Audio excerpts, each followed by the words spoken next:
ॐ अज्ञानतिमिरनाथस्य ज्ञानाञ्जनशलाकया चक्षुरुन्मिलितं येन तस्मै श्रीगुरुवे नमः। श्रीचैतन्यमनोभीष्टं स्थापितं येन भूतले स्वयं रूपः कदा मह्यं ददाति स्वपदान्तिकं। वन्देऽहं श्रीगुरुं श्रीयुतपदकमलं श्रीगुरुं वैष्णवांश्च श्रीरूपं साग्रजातं सहगना रघुनाथां तं सजीवं साद्वैतं सावधूतं परिजनसहिता कृष्ण चैतन्य देवं श्रीराधा कृष्ण पादान् सहगना ललिता श्री विशाखावितांश। हे कृष्णा करुणा सिंधु दीन बंधु जगतपते गोपेश गोपिका कांत राधा कांत नमस्तुते। ताप्त कांचन गौरांगी राधे वृंदावनेश्वरी वृषभानुसुते देवी प्रणमामि हरिप्रिये। वाञ्छा कल्पतरुभ्यश्च कृपा सिन्धुभ्यैव च पतितानां पावनेभ्यो वैष्णवे भयो नमो नमः। नमो विष्णुपादाय कृष्णपृष्ठाय भूतले श्रीमते भक्ति वेदांत स्वामी इति नामिने। नमस्ते सरस्वते देवे गौरवाणी प्रचारिणे निर्विशेष शून्यवादी पाश्चात्य देशतारिणे। जय श्री कृष्ण चैतन्य प्रभु नित्यानंदा श्री अद्वैत गदाधर शिवास आदि गौर भक्त वृंदा।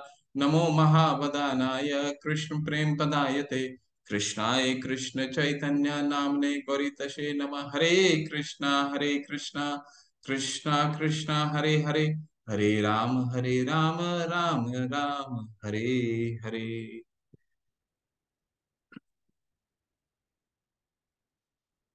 आप सबका स्वागत स्वागत है ये 13वें दिन में। आज से हम ज्ञान योग शुरू करेंगे। और इससे पहले ज्ञान योग शुरू करें तो थोड़ा सा देख लेते हैं कल हमने क्या पढ़ा था। 12वें अध्याय जो अ, हमारा भक्ति योग का जो अ, सबसे लास्ट चैप्टर था, 12वां अध्याय सबसे लास्ट अध्याय था भक्ति योग का। तो उसमें हमने क्या देखा था कि अर्जुन जो है वो भगवान से पूछते हैं कि भगवान मुझे निराकार और साकार रूप के दोनों के बीच का अंतर को समझाइए, और जो मैं जिस तरह से मैं आपकी भक्ति कर रहा हूँ वो कौन सा है, निराकार है या साकार है, और उसमें श्रेष्ठ कौन है, निराकार और साकार। जैसे मैंने कल आपको बताया था,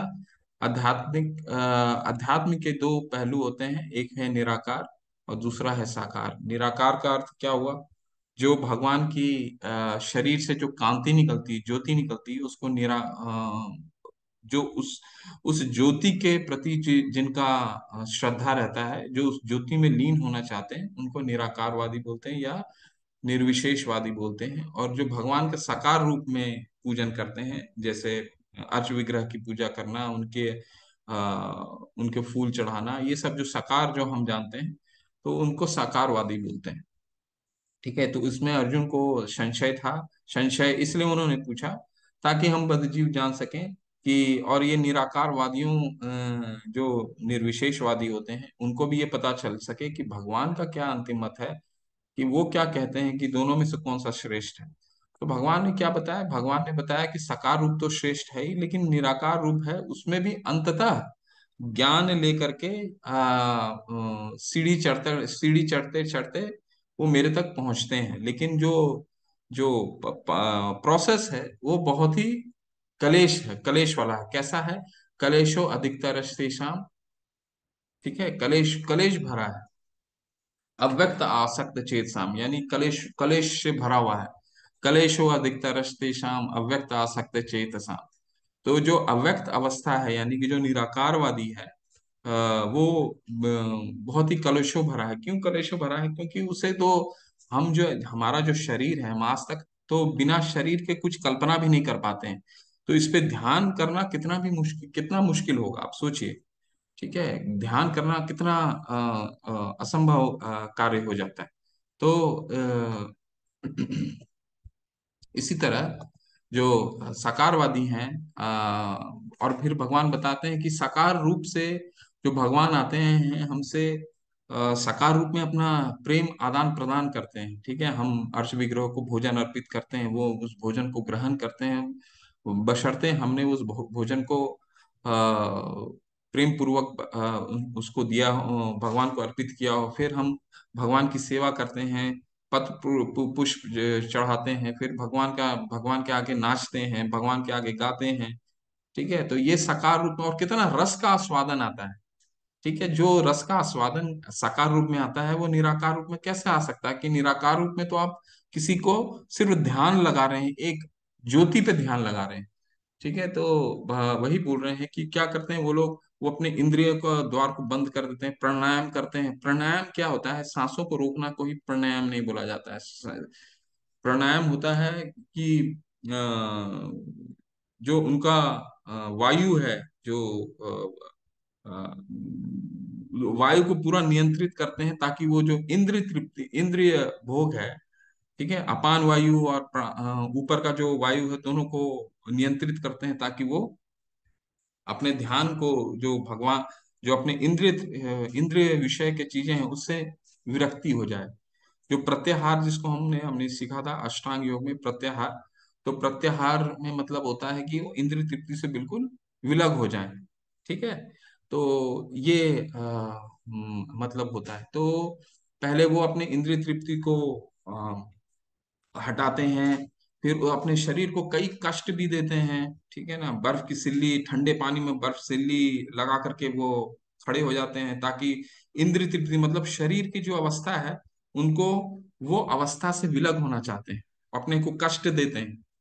ठीक है, और धीरे धीरे उनको आत्म साक्षात्कार हो भी सकता है, आत्म साक्षात्कार होता है। लेकिन भगवान बोलते हैं ये जो प्रोसेस है वो बहुत ही कलेशो अधिकतर शाम है, मतलब बहुत ही कष्टदायक है। तो इसीलिए वो कह रहे हैं कि साकार रूप का जो पूजन है वो सर्वश्रेष्ठ है। इसके बाद भगवान क्या बताते हैं? भक्ति के चरण बताते हैं कि ठीक है, अब तुमको मैं समझाता हूँ कैसे भक्ति। पहले बुद्धि लगाओ। ठीक है, बुद्धि के द्वारा मेरे जिसको स्मरणात्मक भक्ति बोलते हैं। स्मरणात्मक भक्ति में क्या है? आप बुद्धि के द्वारा भगवान को पूजा करते हैं। ठीक है, अपना चिंतन मनन करते हैं भगवान के रूप में। अगर वो नहीं लगा सकते हो तो भगवान बोलते हैं वैदिक भक्ति करो, मेरी अर्श विग्रह की पूजा करो, जो लेकिन ये भी अपने मनमाने ढंग से नहीं, अपने प्रमाणिक गुरु के आदेशानुसार। ठीक है, वैदिक भक्ति करो, मेरी अर्श विग्रह की सेवा करो, पत्र पुष्प पुष्प चढ़ाओ। ठीक है, अगर वो भी नहीं कर पाते हो, बोलते हो मेरे पास समय नहीं है, तो फिर मेरे लिए कर्म करो। ठीक है, कर्म करने का मतलब है कि मान लीजिए आपने किसी मंदिर में, मंदिर बनाने में आपने दान दिया, या फिर किसी तरह का आपने सेवा प्रदान करी। ठीक है, लेकिन कई जगह, कई घरों में ऐसा होता है कि वो भी नहीं हो पाता है। ठीक है, लोग बोलते हैं कि मतलब उस तरह का परिवार सहयोग नहीं देते हैं, तो परिवार के सहयोग न मिलने के कारण फिर बोलते हैं चलो वो भी नहीं हो पाया, तो अपने जो फल कर रहे हो फल का त्याग कर दो। ठीक है, फल का त्याग कर दो, यानी कि कोई पुण्य का कार्य करो। इससे क्या होगा? तुम अपने कर्म के प्रति आसक्त नहीं होगे। ठीक है, अगर वो भी नहीं हो पाता है तो मेरे लिए ध्यान करो, जो निर्विशेष का निराकारवादी है। तो मेरा ध्यान करो, उस चिंतन करो, मेरे वेदों का अध्ययन करो, और फिर मेरे तक पहुंचो। तो ये बता करके फिर भगवान कुछ गुणों का वर्णन करते हैं, भक्तों के लक्षणों का वर्णन करते हैं। कुछ 20 या 22 लक्षणों का वर्णन है। ठीक है, वो लक्षण का वर्णन करते हैं, और फिर अंत में कहते हैं कि मेरे तक पहुंचना है तो अनन्य भक्ति के द्वारा आप मेरे तक पहुंच सकते हैं। और इसके साथ ही वो अध्याय का अंत करते हैं। आज हम पढ़ेंगे क्षेत्र क्षेत्रज्ञ विभाग योग। तो जब हम ये समझते हैं कि जब भगवत गीता का अंतिम परिणति है, अंतिम उद्देश्य भक्ति है, तो फिर जब भगवान ने 12वें अध्याय में भक्ति बता ही दिया, तो अब बताने के लिए शेष क्या रह जाता है? तो 6 अध्याय में बताएंगे क्या? तो 6 अध्याय में ज्ञान योग बताएंगे। तो इसको हम पढ़ते हैं कि भगवान ने ये ज्ञान योग अंतिम के 6 में क्यों बताया। तो प्रश्न है कि अगर भक्ति ही परिणति यानी अंतिम चरण है, तो ज्ञान को अंतिम 6 अध्यायों में क्यों प्रस्तुत किया गया है? तो कुछ इसके उत्तर पढ़ते हैं, फिर उसको समझेंगे। सही मायने में पूर्ण भगवत गीता भक्ति है। प्रथम 6 अध्याय चर्चा करते हैं कि कैसे कार्य के माध्यम से भक्ति को प्राप्त किया जा सके। यानी पहला जो 6 अध्याय तो कर्म योग था, तो उसमें भगवान क्या बताते हैं? अपने कर्म के द्वारा, अपने कर्म के फल के द्वारा हम भगवान की कैसे भक्ति कर सकते हैं, है ना। अंतिम 6 में ज्ञान के माध्यम से इसे प्राप्त करने का वर्णन है, और मध्य 6 में भक्ति की चर्चा है। तो हमने भक्ति कल शेष करा। इसके अलावा 12वें अध्याय में कृष्ण ने बताया कि कैसे वह व्यक्तिगत रूप में अपने भक्तों को जन्म और मृत्यु से बचाते हैं। ठीक है। तो भगवान ने बताया कल कि जो मेरी अनन्य भक्ति उसके मृत्यु संसार सागरात से मैं खींच करके लेके चला जाता हूँ, है ना। तो अंतिम 6 अध्याय में भौतिक दुनिया से खुद को निकालने के लिए आवश्यक दार्शनिक ज्ञान प्रदान करते हैं। तो ये जो 6 अध्याय है, ये भक्ति योग को सपोर्ट करने के लिए है कि कल को आपकी भक्ति हो रही है और वो भक्ति में अगर आपको पतन ना हो, तो उसके लिए हमें क्या करना होगा, तो एक सपोर्ट का काम करती है।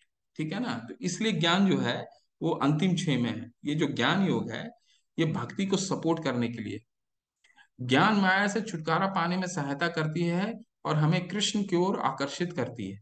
इसलिए जब हम भक्ति प्राप्त करने के लिए ज्ञान का उपयोग करते हैं, तो ये भक्ति का हिस्सा बन जाता है। तो कहने का तात्पर्य ये है कि ये जो ज्ञान योग अभी बताने वाले हैं, ये एक सपोर्ट है। अब जिस तरह आप कोई भी होटल में खाना खाने जाते हैं या कुछ खरीदने जाते हैं, तो वो प्लेट में आपको चीज देता है, कोई भी चीज खाने जाते हैं प्लेट में देता है। तो आप प्लेट को तो नहीं खाते, आप तो उसमें रखी हुई वस्तु को खाते हैं, रखी हुई खाद्य पदार्थ को खाते हैं। तो प्लेट का क्या कार्य है? प्लेट भी बहुत जरूरी है। प्लेट का क्या कार्य है कि आपने खाद्य पदार्थ को जो है वो सपोर्ट देता है ना। खाद्य पदार्थ को जो है वो सपोर्ट देता है। इसलिए ये जो प्लेट है वही ज्ञान योग है। आप इस तरह से इसको समझने की कोशिश कीजिए। देखिए, हमने 9वें अध्याय में बताया था ना आपको कि भगवान बताते हैं कि थोड़ी सी भी अगर भक्ति में गलती हो जाती है तो उसको साधु ही समझना चाहिए। अपि चेत सुदुराचारु भजते माम अनन्य अनन्य भाग साधुरे वसा मंतव्य समक व्यवस्थितो ही सहा। तो अब ये गलती जो करते हैं, ये लेकिन भक्ति में दृढ़ रहते हैं। कैसे भक्ति में दृढ़ रहते हैं? ये ज्ञान के द्वारा, क्योंकि ज्ञान जो है उनको फर्दर उनको और भी पतन होने नहीं देता है, क्योंकि उन ज्ञान का नॉलेज है। तो जो ज्ञान को पकड़ करके वो भक्ति में दृढ़ रहते हैं। तो भक्ति का ज्ञान का यही कार्य है ना। इसलिए ज्ञान जो है भक्ति के बाद में 6 अध्याय बता रहे हैं, और बहुत ही ये जो 6 अध्याय है, इसको समझना काफी आप अपने डे टू डे में समझने में, कोरिलेट करने में बहुत ही आसान मानेंगे। ठीक है। ये अध्याय जो है 13वां जो अध्याय है, ये हमें बताएगा आगे आने वाले जो 6 अध्याय हैं उनके एक समरी भी देता है। अब तक जो हमने पढ़ लिया उसके बारे में कुछ ज्ञान देगा। और इसमें बेसिकली थोड़ा सा ध्यान से सुनिएगा, कभी कभी कुछ लोग इसमें पकड़ नहीं पाते हैं, तो ध्यान से सुनिएगा। क्योंकि ये जो अध्याय, इसमें जो 6 प्रश्न अर्जुन करते हैं, इन 6 प्रश्नों के ऊपर पूरा वेद लिखा है।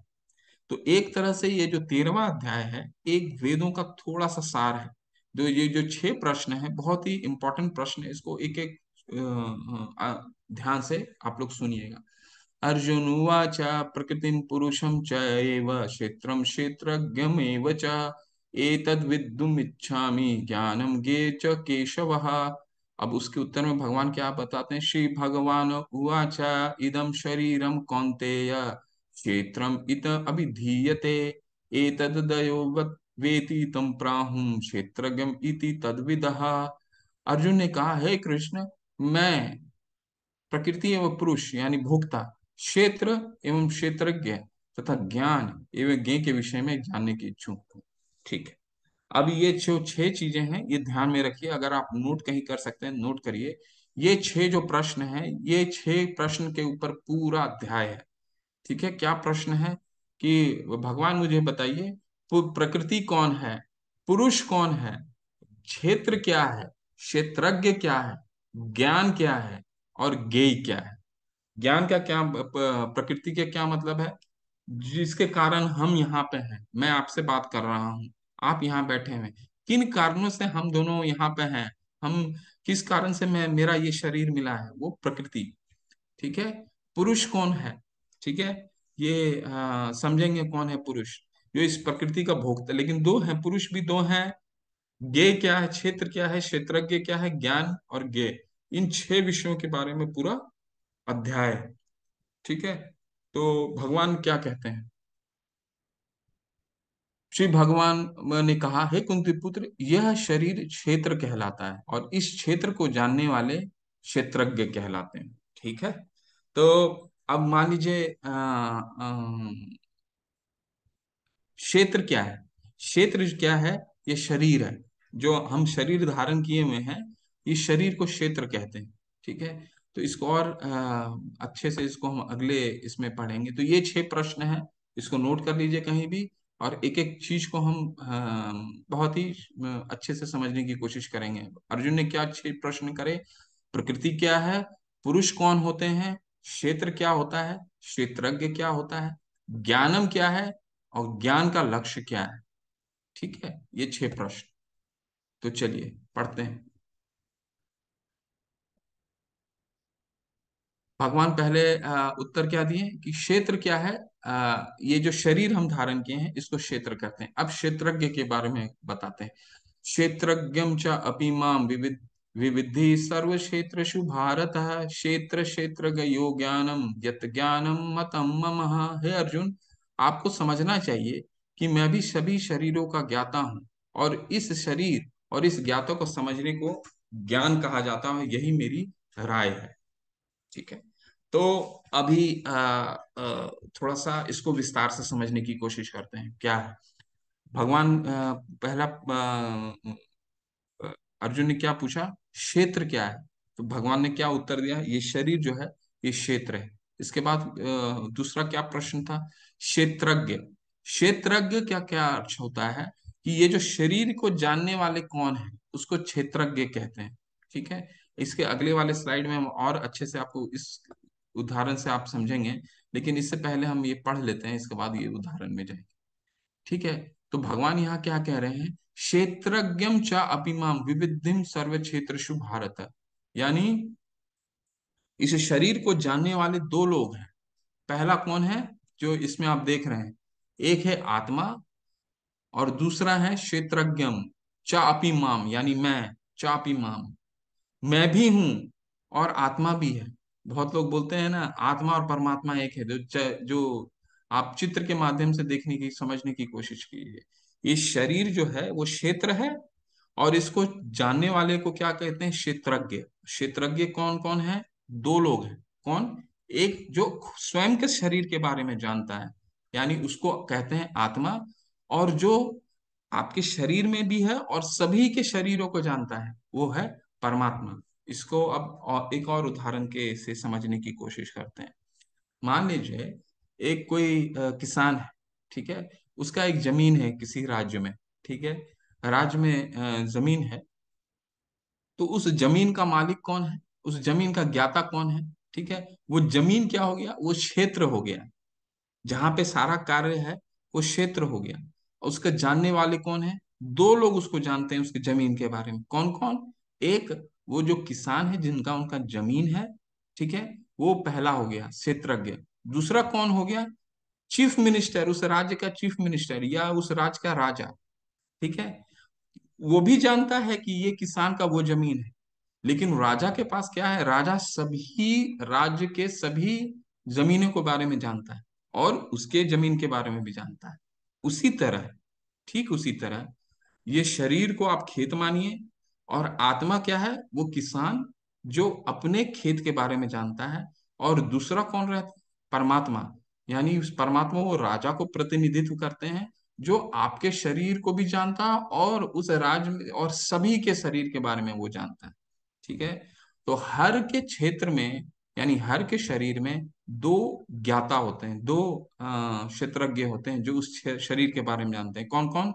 एक आत्मा और एक परमात्मा। बस इतना जान लीजिए। अब इस ऐसे और अब अच्छे से समझिए, समझने की कोशिश कीजिए। मान लीजिए ये एक खेत है। ठीक है। इसको क्या बोलते हैं? क्षेत्र। ये किसको डिनोट करता है? ये हमारे शरीर को डिनोट करता है। इसको जानने वाले क्या मैंने बताया आपको? दो लोग हैं। कौन? एक तो ये जमीन का मालिक, यानी ये आदमी जो है, ये अपने जमीन के बारे में जानता है। दूसरा कौन है?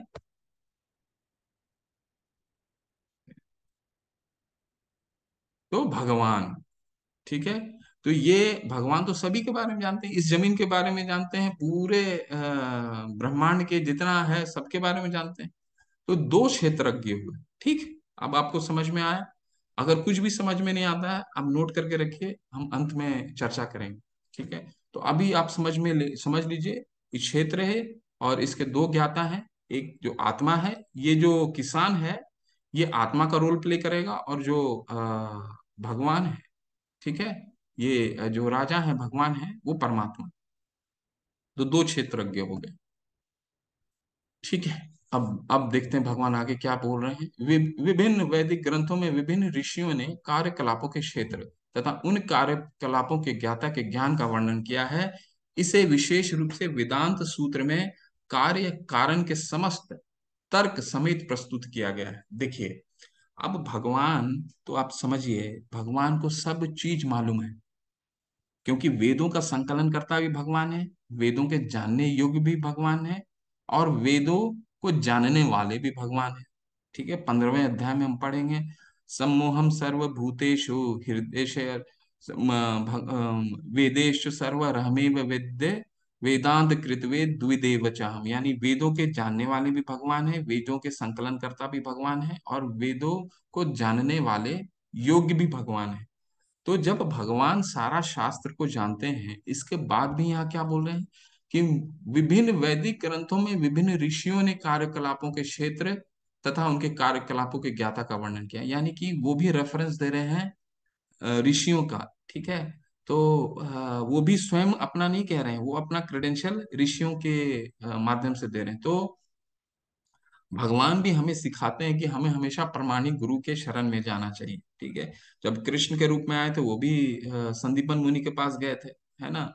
तो तो हमें हमेशा प्रमाणिक गुरु के शरण में जाना चाहिए, क्योंकि वो तत्व का उनको ज्ञान होता है।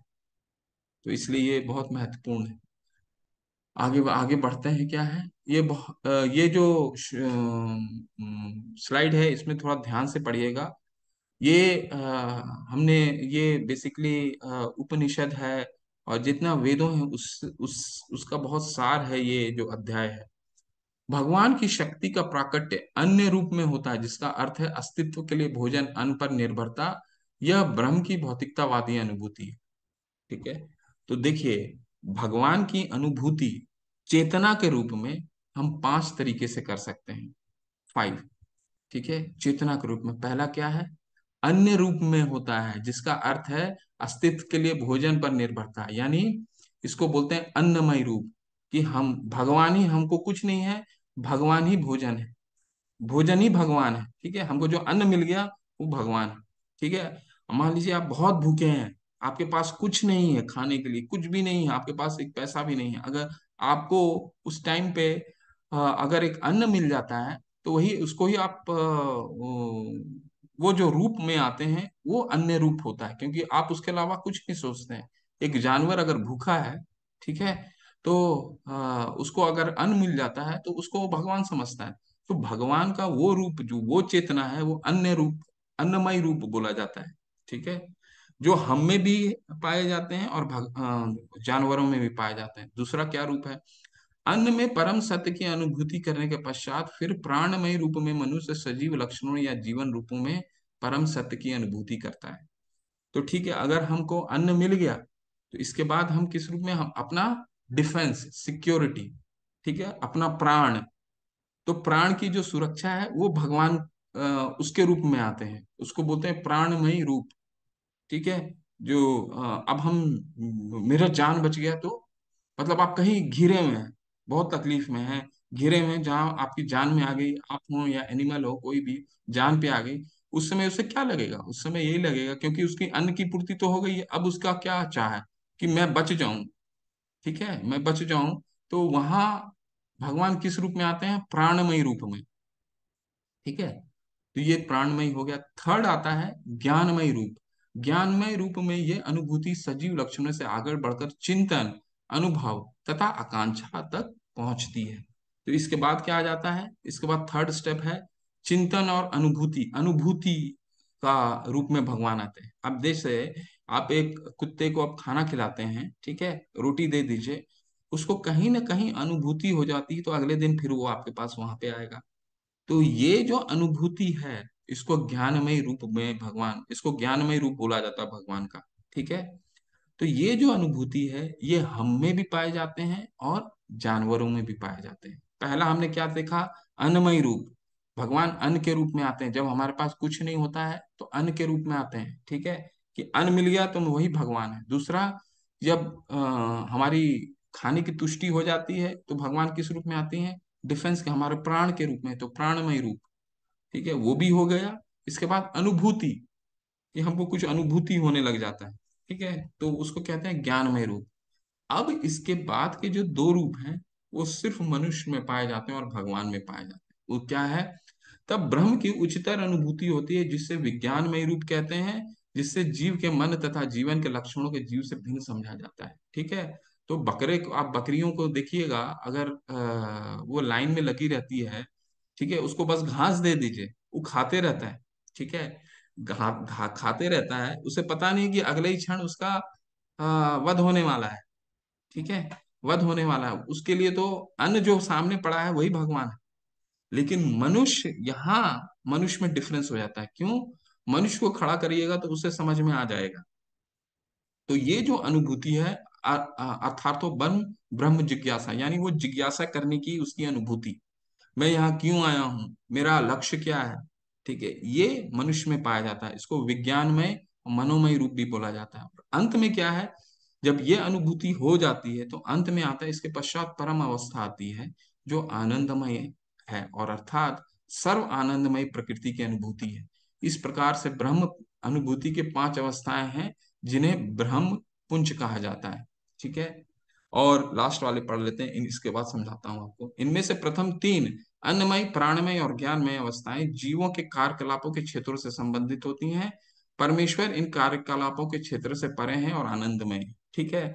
तो जब उसको ज्ञान अनुभूति हो जाता है, फिर क्या आता है, इसके बाद फिर विज्ञानमय, यानी कि उसको जिज्ञासा करने की अनुभूति, वो सिर्फ मनुष्य में ही पाई जाती है। वो जानवर जिज्ञासा नहीं करता, कोई जानवर नहीं पूछेगा मैं क्यों आया हूँ, मेरा क्या लक्ष्य है जीवन का, कोई नहीं जानवर पूछेगा। लेकिन सिर्फ मनुष्य में ये अनुभूति पाई जाती है। और जिस मनुष्य को आत्म साक्षात्कार हो जाता है, यानी आत्मा और शरीर का भेद मालूम चल जाता है, वो फिर क्या, भगवान की अनुभूति करता है, और फिर वो आनंदमय हो जाता है। और आनंदमय कौन है, तो परमात्मा है, ठीक है। तो ये परम अवस्था कहलाती है, जो भगवान की अनुभूति है वो परम अवस्था कहलाती है। उसको आनंदमय अवस्था कहते हैं। क्यों? क्योंकि भगवान आनंद आनंद सतचित आनंद है ना, ठीक है ना। भगवान शाश्वत हैं, ज्ञान से पूर्ण हैं और आनंदमय रहते हैं, इसलिए भगवान सतचित आनंद है। तो वो अनुभूति हो जाती है। और इसको क्या कहते हैं, ये वेदों में इसको ब्रह्म पुंज कहते हैं, ठीक है। तो ये हमको डिफरेंस कराता है कि हम में और पशु में क्या फर्क है। तो मैं आपको एक श्लोक महाभारत का सुनाता हूँ ना, कि आहार निद्रा भय मैथुनम च, ठीक है, समन्यम एतुत पशु भी नारणम।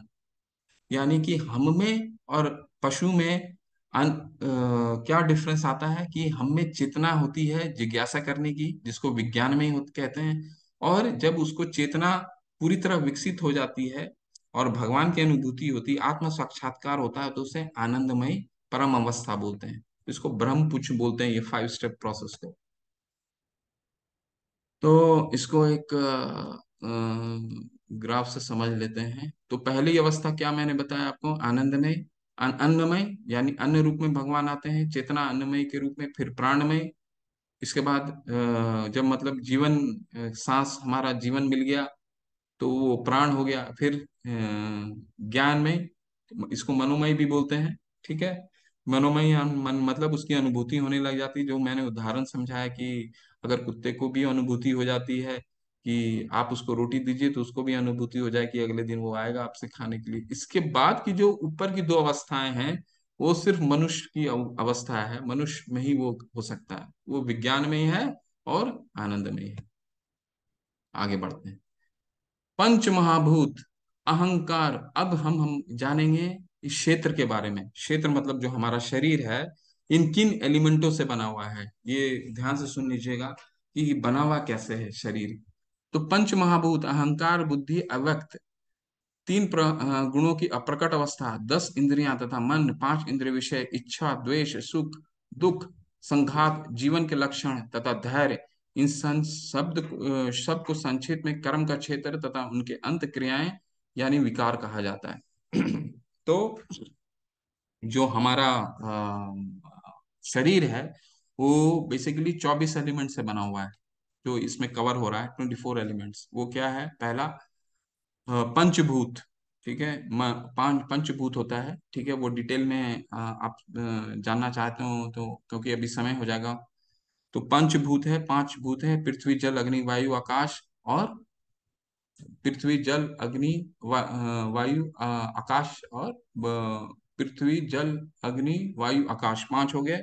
मन, बुद्धि, अहंकार, ये 8 हो गया। फिर आपका कर्म, ज्ञान इंद्रिय, जिसके द्वारा हम ज्ञान लेते हैं। ठीक है, आंख, कान, नाक, जीभ और त्वचा। देन आता है आपका कर्म इंद्रियां। कर्म इंद्रियां कौन होती हैं? जिसके द्वारा हम कर्म करते हैं, यानी अपना मेरा हमारा कंठ हो गया, वाणी, हाथ, पांव, गुदा और जनेंद्रिय। और फिर इंद्रिय विषय, 5 इंद्रिय विषय हो गए। ठीक है, आंख से हम रूप है, ध्वनि है, गंध है, स्वाद है और त्वचा का स्पर्श है। और 24th एलिमेंट क्या है? उसको प्रधान बोलते हैं। ठीक है, या महा अव्यक्त अवस्था बोलते हैं। उसको समझना आपके लिए मुश्किल होगा। बस ये समझ लीजिए 24 एलिमेंट से हमारा शरीर बना है, जिसमें पहला पंचभूत है, कर्म इंद्रियां, ज्ञान इंद्रियां और इंद्र विषय और मन, बुद्धि, अहंकार। और 24th इज प्रधान। अब हम आते हैं। अब हमने क्या कवर करा अभी तक? अभी हमने किया क्षेत्र, यानी ये शरीर के बारे में हमने जाना। और क्षेत्रज्ञ के बारे में जाना, यानी इनके जानने वाले कौन हैं? तो 2 लोग हैं। अब हम जानेंगे ज्ञान और ज्ञेयम। ठीक है, तो ज्ञान, अब हम मतलब ज्ञान, ज्ञान क्या है? Process of knowing. तो वो क्या है? वो ज्ञान किसको बोलते हैं, वो इस श्लोक के माध्यम से हम पढ़ते हैं। बहुत अच्छे श्लोक हैं, सुनिएगा। अमानित्यम, अदिवित्तम, अहिंसा, शांति, आर्जवम, आचार्योपासनम, शौचम, स्थैर्यम, आत्म विनिग्रह, इंद्रियार्थेषु वैराग्यम, अहंकार एव च, जन्म, मृत्यु, जरा, व्याधि, दुख, दोष, अनुदर्शनम, आसक्ति, अनिभिज्ञम, पुत्रद्वार गृहादेषु, नित्यं च समाचित्तम, इष्ट अनिष्ट अपीतिषु, मयि चानन योगेन, भक्तिरवि अव्यभिचारेण, विवक्त देशे सेवित आरती जन संसदे, अध्यात्म ज्ञान नित्यत्वम, तत्व ज्ञान अर्थ दर्शनम, एतत् ज्ञान मितिं प्रोक्तम, अज्ञान यतो अन्यथा। विनम्रता, दमहीनता, अहिंसा, सहिष्णुता, सरलता, प्रामाणिक गुरु के पास जाना, पवित्रता, स्थिरता। इसका डिटेल में अगले इसमें पढ़ते हैं कि ये कुछ 22 गुण दिए गए हैं। ये ही है ज्ञान, यही इसको ज्ञान बोलते हैं। ठीक है, इसमें कुछ कुछ मुख्य चीजें बोल देते हैं आपको, इसके बाद अगले स्लाइड में जाएंगे। इंद्रिया अर्थेषु वैराग्यम, अहंकार एव च, जन्म, मृत्यु, जरा, व्याधि, दुख, दोष, अनुदर्शनम। यानी जो ज्ञान क्या है? जो जो ये समझता है कि हमारा जन्म होगा, जो ये समझता है हमारी मृत्यु होगी। जो चार जो हमारा दुख के कारण है वो क्या है? जन्म, मृत्यु, जरा, व्याधि। यानी हमारा बार बार जन्म होगा, हमारी मृत्यु बार बार होगी। जो जरा मतलब बुढ़ापा, व्याधि मतलब बीमारी। ये जो 4 चीज हैं, ये हर को आनी है। यही अगर ये जिसको ज्ञान हो जाता है, ये सबसे उचित ज्ञान है। ठीक है, और क्या ज्ञान के बारे में बताते हैं, तो इसके बारे में अगले कुछ कुछ मेजर मेजर चीजें पढ़ेंगे। ये तो समय हो जाएगा हमारा। अमानित्वम बोलते हैं। अमानित्वम मतलब सम्मानित होने की संतुष्टि के लिए उत्सुक ना होना, यानी कि उसको सम्मान के लिए वो कार्य नहीं करता। ठीक है, तो चैतन्य महाप्रभु बोलते हैं, न धनम, न जनम, न सुंदरीम, कवितम व जगदीश कामये, मम जनमनि जनमनीश्वरी, भवतार भक्ति अहेतु की त्वयि। ठीक है, यानी एक और बोलते हैं कि हमें किसी चीज का लाभ नहीं करना है, और दूसरा बोलते हैं कि हमें सहिष्णु होना है। कैसे सहिष्णु होना है? कि एक जैसा तिनका जैसा पेड़ सहिष्णु रहता है, हमें वैसे ही सहिष्णु होना है। ना किसी मान की आशा करनी है, ना अपमान की। शिष्टता, कि समझना कि तुम शरीर न हो, इस प्रकार सम्मान और अनादर एक ही है। अहिंसा, अहिंसा बहुत ही इंपॉर्टेंट चीज है। और सिर्फ दो या तीन चीजें पढ़ेंगे इसके बाद आगे बढ़ते हैं, क्योंकि बहुत ही लंबा है ये।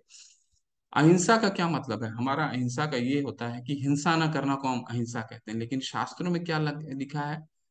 हिंसा, अहिंसा किससे कहते हैं? किसी दूसरे को तकलीफ ना पहुंचाना, या जब तक कोई लोग को आध्यात्मिक ज्ञान तक नहीं पहुंचाना, तो इसको हिंसा बोला जाता है। ठीक है। तो हमें अध्यात्म में लोगों को पहुंचाने को अहिंसा बोलते हैं वेदों में। एक सादगी, यानी बहुत ही सरल होना है। दुश्मनों के साथ भी आपको सरलता से व्यवहार करना, उसके लिए, क्योंकि वो मान अपमान के लिए तो कार्य नहीं कर रहा ना। स्वच्छता, स्थिरता, आत्म संयम, इंद्र विषयों का त्याग, झूठे अहंकार की अनुपस्थिति, यानी अस्वीकार में ये शरीर। इसमें दो चीज बहुत ही इंपॉर्टेंट है, वो आपको समझा देता हूँ ये इसमें से। कि निष्काम भक्ति सेवा, ये देखिए, भक्ति के 9 प्रक्रियाओं में स्वयं को संलग्न रहना। अनन्य भक्ति, ये सबसे इम्पोर्टेंट है। जो दो मोस्ट इम्पोर्टेंट चीज है, एक है, एक आध्यात्मिक गुरु को स्वीकार करना, यानी आर्च उपासना। क्यों इम्पोर्टेंट है? क्योंकि भगवान ने स्वयं बताया ना अभी कि उन्होंने भी ये करके दिखाया। संदीपन मुनि के पास गए, भगवान राम भी गए। ठीक है। तो गुरु आचार्य उपासनम, यानी आचार्यों का हमें आध्यात्मिक गुरु का स्वीकार करना, और सेकंड अनन्य भक्ति। तो ये दो जो चीज है, ये सबसे मोस्ट इम्पोर्टेंट है इन 22 गुणों में। अब आगे बढ़ते हैं। अभी हमने क्या जाना? ज्ञान। ज्ञान किसको कहते हैं? ठीक है। अभी हमने जाना है, ये 22 लक्षण दिए हैं कि भगवान बता रहे हैं, ये जिसको ये 22 चीजें मालूम है वही ज्ञानी है। ठीक है। मतलब वही एलिजिबल है। कि ये क्या चीज के लिए एलिजिबल है? गय के बारे में जानने के लिए। गय क्या है? जानने की वस्तु कौन सी है। अब मैं तुम्हें गय के विषय में बतलाऊंगा, जिसे जानकर तुम नित्य ब्राह्मण को आस्वादन कर सकोगे। यह ब्रह्म या आत्मा जो अनादि है और मेरे अधीन है, इससे भौतिक जगत के कार्य करने से परिस्थित है, परे स्थित है। यानी ज्ञान का क्या मतलब हुआ? आप कोई एंट्रेंस एग्जाम के लिए अप्लाई करते हैं, तो उनके लिए मिनिमम एलिजिबिलिटी चाहिए ना। मान लीजिए आपको फर्स्ट डिवीजन चाहिए या कोई परसेंटेज चाहिए, तो ये जो फर्स्ट डिवीजन चाहिए, ये एलिजिबिलिटी हुआ कि आपने एक अच्छा स्कोर करा है। ठीक है। तो ये जो अच्छा स्कोर है, ये किस चीज के लिए है? कोई अच्छे जगह में, अच्छे कॉलेज में जाने के लिए। तो ये जो एलिजिबिलिटी है, उसको ज्ञान बोलते हैं। इसको ऐसे समझिए, ज्ञेय क्या है? एक एंट्रेंस में पास करने के लिए, यानी जानने की वस्तु।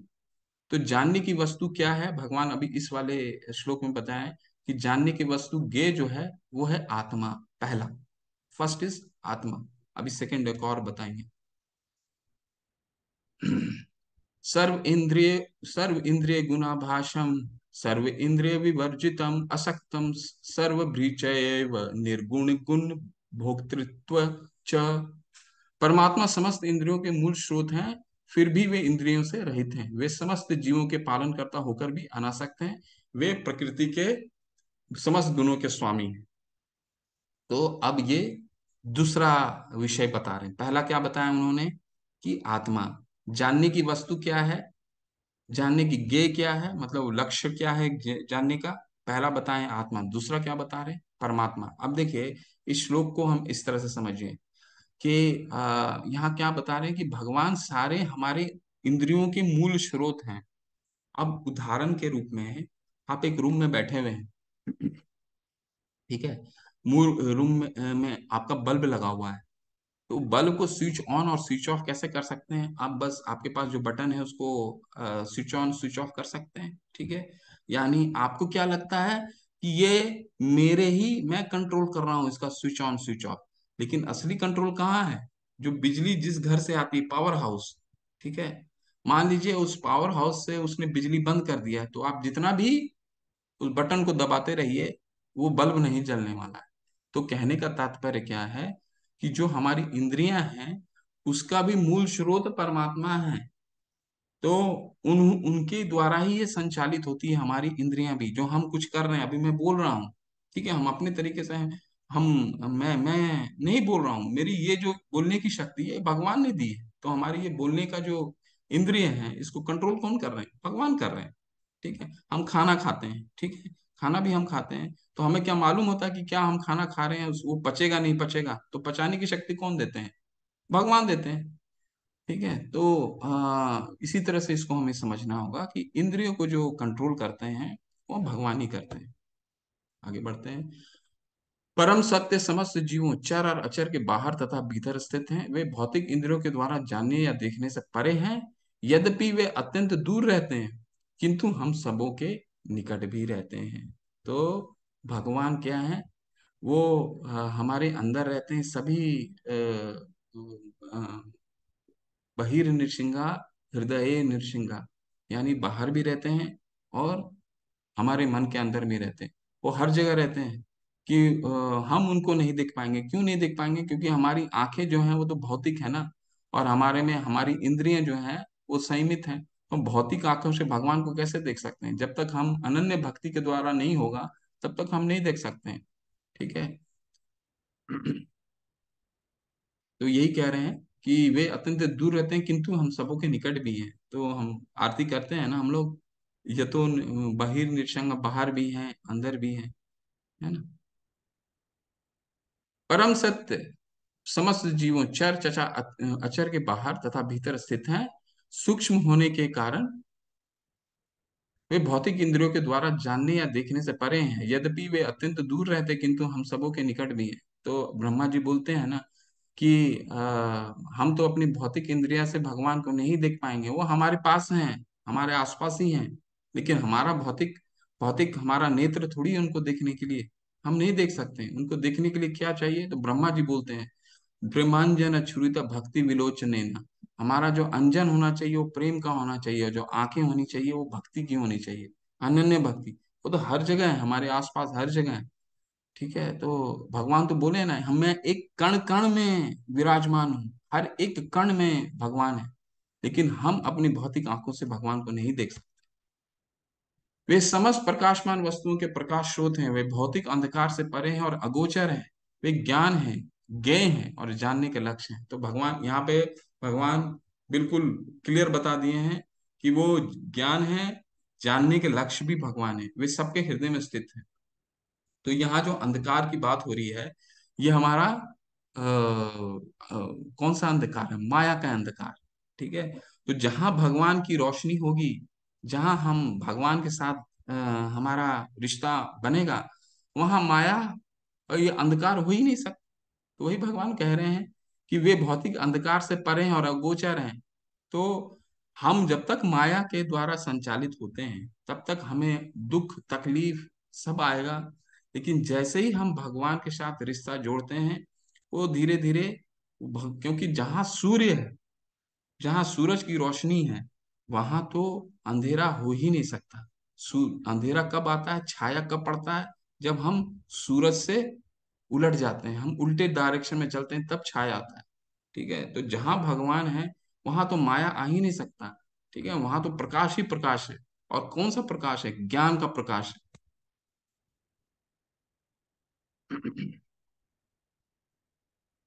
देखिए, कृष्णा अपने आ रहे हैं भगवान, देखिए, अंधकार में भी अगर ये लड़का जो है अपने ज्ञान रूपी प्रकाश से पढ़ाई कर रहा है, नहीं तो हम कह सकते थे कि इसके लाइट ही इतना अप्रोप्रिएट, रूम में लाइट ही नहीं है तो पेंटिंग कहाँ से करूं, है ना। इस प्रकार मैंने कर्म क्षेत्र यानी शरीर, ज्ञान तथा ज्ञ के संक्षेप में वर्णन किया। इसे केवल मेरे भक्ति पूरी तरह से समझ सकते हैं और इस तरह मेरे स्वभाव को प्राप्त कर सकते हैं। अभी तक हमने क्या जाना? क्षेत्र क्या है? तो ये शरीर क्षेत्र है। ठीक है। क्षेत्र कैसे बनता है? 24 एलिमेंट से बनता है। फिर इसको जानने वाले को क्या कहते हैं? क्षेत्रज्ञ कहते हैं। क्षेत्रज्ञ कौन कौन है? इस शरीर को कौन कौन जानता है? आत्मा जानता है, परमात्मा जानता है। ठीक है। और ज्ञान क्या है? तो हमने वो ज्ञान के प्रोसेस देखे, किसको ज्ञान बोलते हैं। और वो ज्ञान अर्जित करके वो क्या करेगा, वो जान पाएगा कि ज्ञेय क्या है, मतलब जानने का लक्ष्य, ज्ञान का लक्ष्य क्या है। क्या लक्ष्य है? एक तो आत्मा है और दूसरा है परमात्मा। ठीक है, अगर हमने परमात्मा को जान लिया तो क्या होने वाला है, हमारा माया का अंधकार हमको आएगा ही नहीं। ठीक है ना, हम हमारे जीवन में हमेशा ज्ञान का प्रकाश रहेगा। तो ये कौन जान सकता है? जो जो भगवान का अनन्य भक्ति करता है, जो भगवान के साथ अपना रिश्ता जोड़ता है। अब हम क्या जानेंगे? अब जानेंगे प्रकृति के बारे में। ठीक है, अभी दो चीज बचा है, बाकी तो हो गया प्रकृति और पुरुष। प्रकृति तथा जीवों का अनादि समझना चाहिए, उनके विकार तथा गुण प्रकृति जन्य है। तो प्रकृति और जीव यानी पुरुष, इसको यहाँ भगवान कह रहे हैं अनादि, यानी जिसका कोई आदि नहीं है, कहाँ से आया है किसी को कुछ नहीं मालूम है। तो बहुत लोग बोलते हैं ना प्रकृति तो विलुप्त हो जाता है, प्रकृति तो समाप्त हो जाता है। तो भगवान यहाँ बता रहे हैं कि प्रकृति कभी समाप्त नहीं होता, अनादि है। कैसे है अनादि? मान लीजिए एक बिल्डिंग है। ठीक है, बिल्डिंग अगर कल को वो बिल्डिंग गिर भी जाता है तो उसका ईंट तो रह ही जाता है ना। तो प्रकृति जो है महाविष्णु में प्रलय के बाद भी महाविष्णु में समाप्त प्रलय महाविष्णु में समा जाता है, लेकिन वो फिर भी उनकी अवस्था रहती है। ठीक है, और फिर जब दोबारा सृष्टि होती है तो उसको भगवान दोबारा सृजित कर देते हैं। ठीक है, हम उसको ऐसे समझिए कि गाड़ी अगर स्टार्ट नहीं है तो रुकी हुई है, लेकिन ऐसा थोड़ी है कि गाड़ी है ही नहीं। ठीक है ना, तो गाड़ी रुकी हुई है, और जब उसको चलाने वाला ड्राइवर मिलेगा तो चलना, गाड़ी अपना फंक्शन चालू कर देगा। तो इस तरह से समझने की कोशिश कीजिए। अब देखिए, अब पुरुष के बारे में जानने का कोशिश करते हैं, पुरुष कौन है। कार्य कारण कृतत्वे हेतु प्रकृति रुच्यते, पुरुष सुख दुखानां भोक्तृत्वे हेतु रुच्यते। प्रकृति समस्त भौतिक कारणों तथा कार्यों परिणामों के हेतु कही जाती है, और जीव पुरुष इस संसार में विविध सुख दुख के भोगने का कारण कहा जाता है। तो इस श्लोक में दो चीजें बताई गई हैं। पहला, प्रकृति कौन है। तो प्रकृति क्या है? प्रकृति मतलब हम क्यों हैं यहाँ, उसका कारण है, उसका कारण है, प्रकृति उसको कहते हैं। पुरुष कौन है? पुरुष पहला बता रहे हैं, वो जो जीव, जो हम वो क्यों ये जो हम शरीर पाते हैं, वो एक जीव क्यों इस तरह से शरीर पाता है, क्योंकि वो प्रकृति को किस तरह भोग करता है उसके अनुसार उसको शरीर मिलता है। मान लीजिए एक चित्र के माध्यम से देखिए, ये जो मनुष्य है, ये इसको तो मालूम ही नहीं क्या खाना चाहिए क्या नहीं खाना चाहिए। ठीक है, तो कुछ भी खा रहा है, तो प्रकृति का किसी भी तरह से विदोहन कर रहा है वो। ठीक है, मनुष्य शरीर में हमें, मनुष्य का शरीर कुछ भी खाने के लिए नहीं मिला है, तो हमें क्या करने के लिए मिला है? तो हमने अभी पढ़ा ब्रह्म पुंज में, विज्ञानमय और आनंदमय। ठीक है, तो अगर ये कुछ भी कहेगा तो प्रकृति उसको किस तरह का प्रकृति के संसार में किस तरह का शरीर मिलेगा? अगला शरीर उसको शुकर के रूप में ही मिलेगा, क्योंकि शुकर को तो मालूम ही नहीं पड़ता ना कि वो मल खा रहा है या पूड़ी खा रहा है या क्या खा रहा है। ठीक है, तो ये जो शरीर हमें प्राप्त हुआ है, ये प्रकृति को भोग करने के कारण प्राप्त हुआ। बहुत अच्छा श्लोक है इसको। पुरुषम, ये पुरुष के बारे में बता रहे हैं। पुरुष प्रकृति स्थो ही भुंजते प्रकृति प्रकृति जान गुणान, कारणम गुण संगोस्य सत सत सत योनिसी जन्मशु।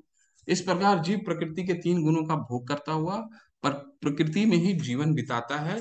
यह उस प्रकृति के साथ उसकी संगति के कारण है। इसी तरह उसी इस तरह से उससे उत्तम तथा अधम योनियां मिलती हैं। तो भगवान क्या बताएं, जैसे पिछले अध्याय के पिछले स्लाइड में देखा आपने कि पुरुष जो है वो सिर्फ यहाँ पे जो जीवन बिताता है वो कैसे जीवन बिताता है, हम इसको भोग करने की हमारी क्या जो लालसा है, उस भोग करने की, उसकी संग करने की कारण हम अ, इस प्रकृति में अपना जीवन बिताते हैं। और हम इस प्रकृति का किस तरह भोग करते हैं, उसी के तरह, उसी के अनुसार हमें अगले जीवन में उत्तम या अधम योनियां मिलती हैं। अब जैसे पिछले स्लाइड में आपने देखा कि एक मनुष्य का जीवन मिला है, लेकिन मनुष्य का जीवन हमने कैसे कैसे व्यर्थ कर रहा था। वो मनुष्य कुछ भी खा रहा था, तो अगला जीवन क्या मिलेगा? अधम योनियां मिलेंगी। तो वही भगवान यहाँ बताना चाह रहे हैं कि हमारा जिस तरह का इंटरेक्शन रहेगा प्रकृति के साथ, हमें उसी तरह का शरीर प्राप्त होगा या अधम होगा। यानी अगर हम सतुगुणी, कल हम पढ़ेंगे 14वां श्लोक आएगा जब गुण के बारे में शुरुआत होगा। तो जब हम अपने गुण जिस तरह विकसित करते हैं, उस गुण के अनुसार हमें शरीर मिलता है। ठीक है, उसमें या उत्तम शरीर मिलेगा, देवताओं का, आपने बहुत पुण्य का कार्य किया है तो देवताओं का शरीर मिलेगा, अधम कार्य किया है तो उसी तरह का शरीर मिलेगा। ठीक है, अब मनुष्य का शरीर मिला है और हम सारा जीवन खाने में लगा दें तो अगला जीवन आप समझ ही सकते हैं हमें क्या मिलने वाला है। ठीक है, तो क्योंकि अ, भगवान हमको वही शरीर देते हैं जो जिसमें हम अपना वो गुण हम शो करते हैं। ठीक है, और एक बार आपको शरीर मिल जाएगा फिर आप अ, उस शरीर का जो कैरेक्टर होगा उसी कैरेक्टर के अनुसार आपको कार्य करना पड़ेगा, फिर आप चेंज नहीं कर सकते। ठीक है, मान लीजिए आपको बहुत खाने का, हम हमें बहुत खाने का है, अगला शरीर हाथी मिल गया तो हाथी में आप खाएंगे ही और कुछ उसको चेंज नहीं कर सकते।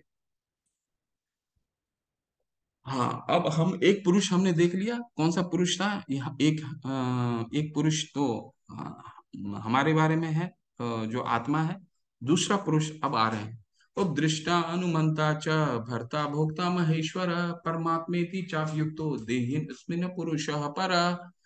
तो भी शरीर में एक दिव्य भोक्ता है जो ईश्वर है, परम स्वामी है, साक्षी है तथा अनुमति देने वाले के रूप में विद्यमान, और जो परमात्मा परमात्मा कहलाता है। तो शरीर में दो लोग हैं, जैसे हमने पहले भी आपको दिखाया, दूसरे या तीसरे स्लाइड में, एक आत्मा है एक परमात्मा है। ठीक है, तो ये यहाँ पे भगवान कह रहे हैं कि एक परमात्मा, एक पुरुष जो है, एक तो आत्मा है, दूसरा परमात्मा भी है। परमात्मा क्या कह रहा है, परमात्मा भी रहता है, वो क्या करता है, वो आपको वो परमात्मा के रूप में देता है और आप जो कर रहे हैं उसका साक्षी है। अब आपके मन में प्रश्न आएगा कि अच्छा, भगवान तो हमारे साक्षी हैं और हमें अनुमति देते हैं और हमारे हृदय में रहते, तो हमें गलत कार्य करने के लिए फिर हम गलत कार्य क्यों करते हैं? ठीक है, वो तो साक्षी हैं, क्यों गलत कार्य करते हैं? हम गलत कार्य करने के लिए उकसाते क्यों हैं? तो एक बात बताइए, तो भगवान तो हमें गलत कार्य करने के लिए नहीं उकसाते हैं। भगवान तो, अब जैसे एक पिता है, पिता तो हमारे को शिक्षा देता है, भगवत गीता के माध्यम से भगवान तो हमें सिखा रहे हैं, पिता भी हम पुत्र को या पुत्री को शिक्षा देता है। ठीक है, लेकिन पिता जो है पुत्र और पुत्री को बांधता तो नहीं है, स्वतंत्र छोड़ता है, स्वतंत्र देता है, स्वतंत्रता तो देता है, एक शिक्षा देता है, लेकिन स्वतंत्रता तो देता ही है। तो भगवान भी क्या क्या कह रहे हैं यहाँ पे, मैं साक्षी हूँ, तुम क्या कर रहे हो मैं देख रहा हूँ, एक एक चीज देख रहे हैं, एक एक। भगवान यहाँ अब इस श्लोक से आपको ये पता चल गया है कि हम जो भी कुछ कर रहे हैं भगवान को सारा ज्ञान है। तो इसलिए हमें भगवान से कुछ मांगने का आवश्यकता ही नहीं, क्योंकि वो तो साक्षी है ना। यहाँ शाम क्लियर लिख रहे हैं कि मैं उपदृष्टा अनुमंता चो भरता भोक्ता महेश्वर, यानी मैं आपके अंदर स्थित हूँ और एक एक चीज जानता हूँ और उसकी अनुमति भी देता हूँ, है ना। जो व्यक्ति प्रकृति, जीव तथा प्रकृति के गुणों का अंत क्रिया से संबंधित इस विचारधारा को समझ लेता है, उसे मुक्ति की प्राप्ति सुनिश्चित है। उसकी वर्तमान स्थिति चाहे जैसी हो, यहाँ पे यहाँ पर उसका पुनर्जन्म नहीं होगा। तो यहाँ पे क्या भगवान बता रहे हैं, जो इनके रिलेशन को जान जाएगा, प्रकृति क्यों हुआ, जीव हमारी उत्पत्ति क्यों हुई, जो इसको ज्ञान को समझ लेगा, वो फिर उसको पुनः, वो तो मुक्त हो जाएगा ना। अब जैसे प्रहलाद महाराज, ये परीक्षित महाराज हैं, ये मुक्त हो गया क्योंकि जब उन्होंने सुखमणि के पास गए तो उन्होंने, उनके पास 7 दिन का जीवन काल शेष बचा हुआ था, तो उन्होंने बताया कि मुक्त होने का क्या अवस्था है। तो ये हम कैसे कर सकते हैं, स्वयं से नहीं कर सकते हैं, हमें प्रामाणिक गुरु को आश्रय लेना पड़ेगा। कुछ लोग परमात्मा को ध्यान के द्वारा अपने भीतर देखते हैं, तो दूसरे लोग ज्ञान के अनुशीलन द्वारा, और कुछ ऐसे जो निष्काम कर्म योग द्वारा देखते हैं। तो ये हमने देखा है कि हम किस किस तरह से भगवान को देख सकते हैं, ये तो अब तक तो हम समझ गए होंगे। पहला तो ध्यान के द्वारा, यानी हम ध्यान करते हैं, फिर अपने कर्म फल का त्याग करते हैं यानी निष्काम कर्म योग। ठीक है, तो इसके द्वारा हम भगवान की प्राप्ति करते हैं, आत्म साक्षात्कार का। ठीक है। ऐसे भी लोग हैं जो यद्यपि आध्यात्मिक ज्ञान से अवगत नहीं होते, पर अन्यों से परम पुरुष के विषय में सुनकर उनकी पूजा करने लगते हैं। ये लोग भी प्रामाणिक पुरुषों श्रवण करने की मनोवृत्ति होने के कारण जन्म तथा मृत्यु पथ को पार कर जाते हैं। तो ये छवि चित्र में जो देख रहे हैं, ये देवहूति को उनके ही पुत्र जो भगवान के रूप में आए थे, कपिल मुनि, ये उनको शिक्षा दे रहे हैं। ठीक है। तो अगर आपको ज्ञात नहीं भी है, तो प्रामाणिक गुरु से उनकी प्रामाणिक गुरु से श्रवण करके परम पुरुष के बारे में जानना, और फिर जैसे जैसे परीक्षित महाराज ने भी किया था, सुख मुनि से सुने, तो प्रामाणिक गुरु से सुने, और फिर आपको श्रवण की विधि जो है बहुत ही महत्वपूर्ण है। देखिए हर अध्याय में श्रवण की विधि आ रही है। यहाँ फिर वही बता रहे हैं भगवान कि श्रवण करिए प्रामाणिक गुरु से। हे भरतवंशियों में श्रेष्ठ, यह जान लो कि चर तथा अचर जो भी तुम्हें अस्तित्व में दिख रहा है, वह कर्म क्षेत्र तथा क्षेत्र के ज्ञाता का संयोग मात्र है। तो भगवान यहाँ क्या कह रहे हैं कि जो भी जड़ और चेतन वस्तु दिख रही है, वो हमारा कर्म क्षेत्र और क्षेत्र का संयोग मात्र है, मतलब अंश मात्र है। ठीक है। तो भगवान बोलते हैं सुईते सचराचरम, यानी कि जो भी चर और अचर वस्तु, जड़ और चेतन वस्तु हुई है, वो भी भगवान के से ही उद्भूत हुए।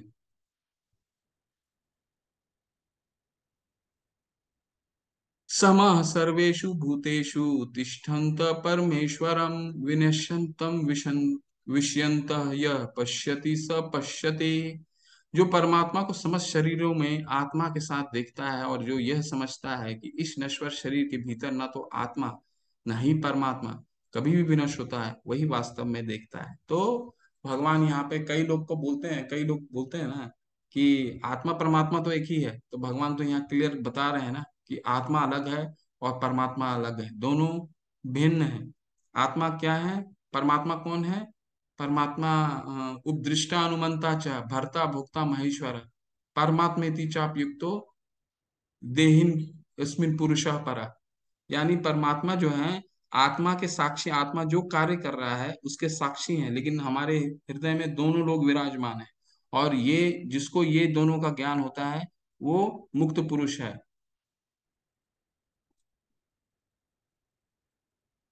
ठीक है। और मुक्त पुरुष को क्या होता है, वो तो दोनों को सामान्य रूप में भी जानता है, जैसे हमने 5वें अध्याय में भी पढ़ा था ना। क्यों?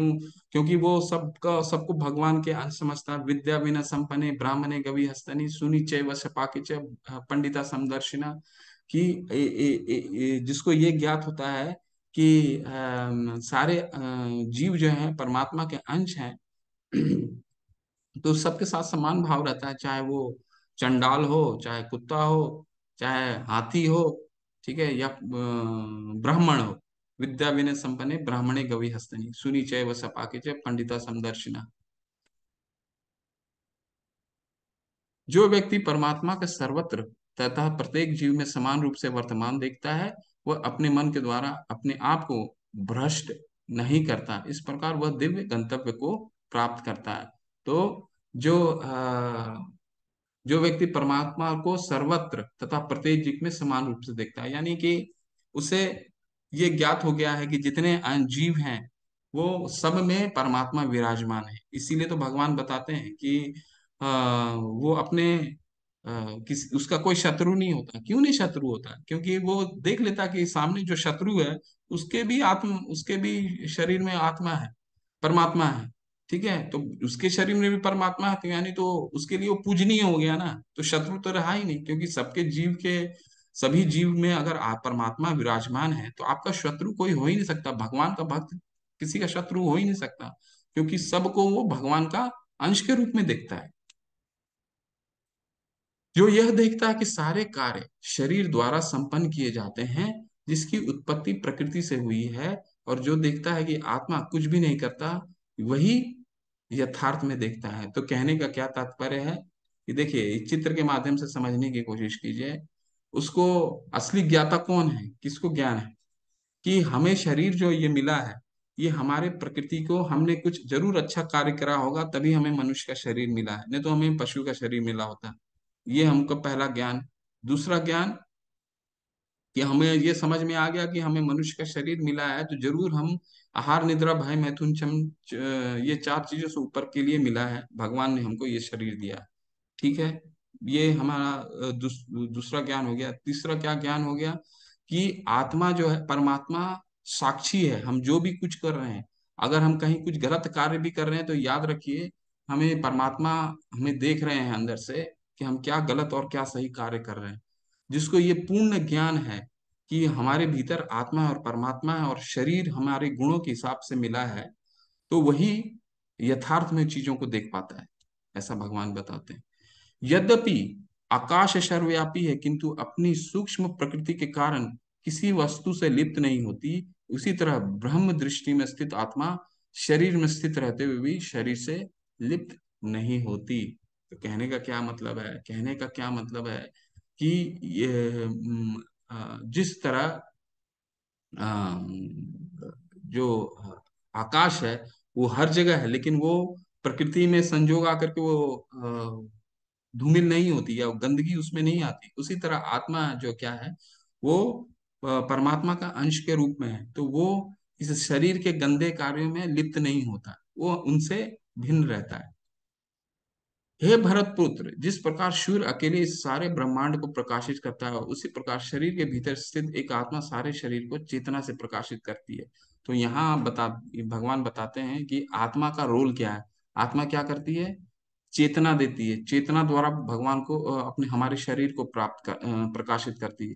अब जिस जो शरीर मृत हो जाता है, उसमें क्या एक चीज नहीं रहती? शरीर तो है, हम बोलते हैं ना कि वो चला गया, तो क्या चला गया? यानी वहां से चेतना चली गई। ठीक है, मृत शरीर और जीवित शरीर में क्या डिफरेंस है?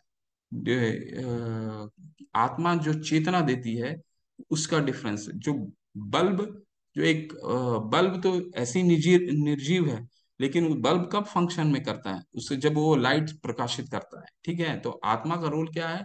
इस शरीर को चेतना के रूप, चेतना देना, इसको एनर्जी देना। वही वही चेतना जो है वो हमारे को जीवित और मृत में डिफरेंस क्रिएट करता है।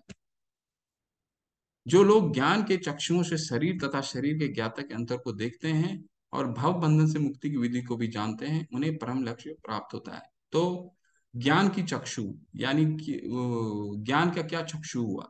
ज्ञान का चक्षु हुआ जो सही परिप्रेक्ष्य में देखता है कि हमें ये शरीर मिला है, शरीर भगवान ने क्यों दिया है, अगर मनुष्य का शरीर दिया है तो भगवान ने ये मनुष्य का शरीर क्यों दिया है। ठीक है, जो ये देखता है, दूसरा ज्ञान क्या उसको होता है कि आत्मा है, परमात्मा है, और परमात्मा का क्या रोल है? परमात्मा का रोल है कि वो उपदृष्टा अनुमंता च भर्ता भोक्ता महेश्वर, हम जो भी कर रहे हैं वो उसका साक्षी है, अनुमंता अनुमति देने वाले हैं। वो हम हमारे अंदर में ईश्वर विराजमान है, अपने श्वास परमात्मा है। देखिए आत्मा जो है वो भी भगवान का अंश है, परमात्मा भी का भी भगवान का अंश है। दोनों में क्या डिफरेंस है? आत्मा जो है वो विभिन्न अंश है, और जो परमात्मा है उस श्वास है, यानी भगवान का ही स्वरूप है। तो जो ये जानता है वो इस भव बंधन से मुक्त होना का उसको ज्ञान मालूम रहता है। तो अंत में प्रभुपाद जी इस अध्याय के बारे में क्या कह रहे हैं? इस 13वें अध्याय का तात्पर्य यही है कि मनुष्य को शरीर और शरीर का स्वामी तथा परमात्मा के अंतर को समझना चाहिए। उसे श्लोक 8 से 12 तक में वर्णित मुक्ति की विधि को जानना चाहिए, तभी वह परम गति को प्राप्त हो सकता है। श्रद्धालु को चाहिए कि सर्वप्रथम वह ईश्वर का श्रवण करने के लिए सत्संगीत संगति करे और धीरे धीरे प्रबुद्ध बने।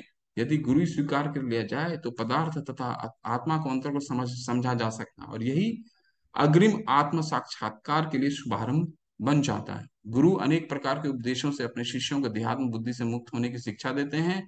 उदाहरणार्थ, भगवत गीता में कृष्ण अर्जुन को भौतिक बातों से मुक्त होने के लिए शिक्षा देते हैं। मनुष्य यह तो समझ सकता है कि वह शरीर, ये शरीर पदार्थ है और इन 24 तत्वों से में विश्लेषित किया जा सकता है, जीवन के लक्षण इन्हीं तत्वों की अंत क्रिया है, किंतु इनसे भी ऊपर आत्मा और परमात्मा है। आत्मा तथा परमात्मा दो हैं। ये भौतिक जगत आत्मा तथा 24 तत्वों के संयोग से कार्यशील है। मनुष्य को चाहिए कि गुरु की सहायता से इसे अध्याय को भली भांति समझ ले। तो ये अध्याय यही समापन करते हैं। और इस अध्याय में आपको थोड़ा भी डाउट रहेगा तो ये रिकॉर्डिंग बार बार सुनिएगा। थोड़ा सा कभी कभी ये अध्याय कठिन लगता है, परंतु ये अध्याय बहुत ही महत्वपूर्ण है। क्योंकि ये अगर आप 6 विषय को समझते हैं तो हमारे आप समझिए कि वेदों का सार हमें समझ में आ गया है। हाँ, इसको और भी सुनने का चेष्टा कीजिएगा आप लोग। हरे कृष्णा।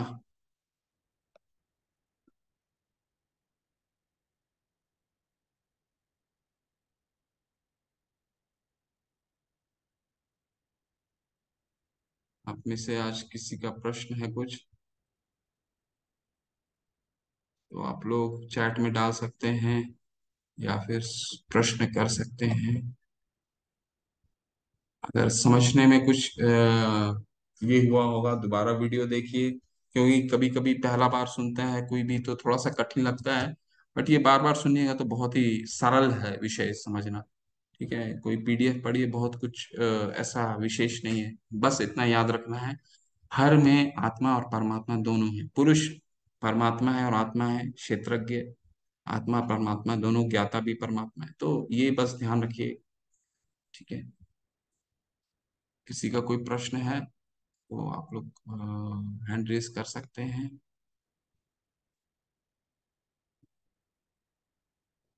हम्म, जी हाँ हम। प्रभु जी, हरे कृष्ण प्रभु जी। हरे कृष्ण प्रभु जी, हाँ, बताइए। मेरे प्रश्न था कि जो हरे कृष्णा बोलते हैं उसमें हरे का अर्थ क्या है? ए, बहुत सुंदर प्रश्न है, बहुत सुंदर। हरे का अर्थ है भगवान की आह्लादनी शक्ति। हरा यानी राधा रानी को बोलते हैं हरा, जिसने भगवान के हृदय को हरा है। ठीक है, तो वो राधा रानी की आशीर्वाद से हम कृष्ण तक पहुंचते हैं। इसलिए जो हरा शब्द है, हरे, हरा से हरे होता है।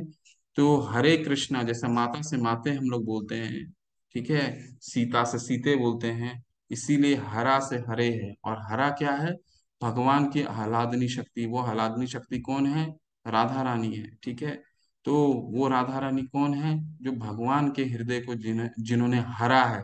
इसलिए जो हरा है वो राधा रानी है।